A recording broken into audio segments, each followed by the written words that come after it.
সর্বপ্রথম যার জন্য আমরা আজ সদর্পে বলিয়ান, যার জন্য আজ আমরা এই হাসখালী ব্লকের হরিণডাঙ্গাতে গুরুচাঁদ জন্মজয়ন্তী সকলকে সঙ্গে নিয়ে উদযাপন করতে পারছি, যার জন্য আমরা শিক্ষিত হয়েছি, যার জন্য চেয়ারে বসে চাকরির অধিকার পেয়েছি, যার জন্য শিক্ষা, ধর্ম, রাজনৈতিক অধিকার ফিরে পেয়েছি, পতিত পাবন পূর্ণ ব্রহ্ম পূর্ণাবতার শ্রী শ্রী হরিচাঁদ ঠাকুরের রাতুল চরণ বন্দনা করি। চরণ বন্দনা করি পতিতের শিক্ষাগুরু রাজশ্রী শ্রী শ্রী গুরুচাঁদ ঠাকুরের। চরণ যুগল বন্দনা করি জগৎ জননী মাতা শান্তি মাতা, মাতা সত্যভামা দেবী। সেই সঙ্গে সঙ্গে আমার পিতামাতার চরণে প্রণাম জানাই। তৎসহ আজ এই হরিণডাঙ্গাতে যে গুরুচাঁদ জন্মজয়ন্তী উদযাপন হচ্ছে, এলাকার প্রত্যেক সুধী নাগরিকবৃন্দ, মতুয়া ভক্তবৃন্দ, আমার সামনে উপস্থিত সমস্ত পাগল গোসাই দলপতি ভক্তিমতী মায়েরা এবং আয়োজক কমিটি, বিশেষ করে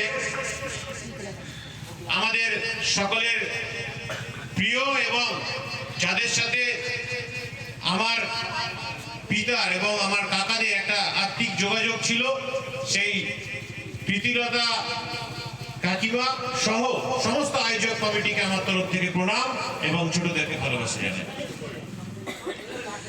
আপনারা সকলেই জানেন যে গুরুচাঁদ ঠাকুর সম্বন্ধে বলতে গেলে সে একদিন দুদিন এক মাসে বলে শেষ হয় না। গুরুচাঁদ ঠাকুর মতুয়া ধর্মদর্শন বর্তমান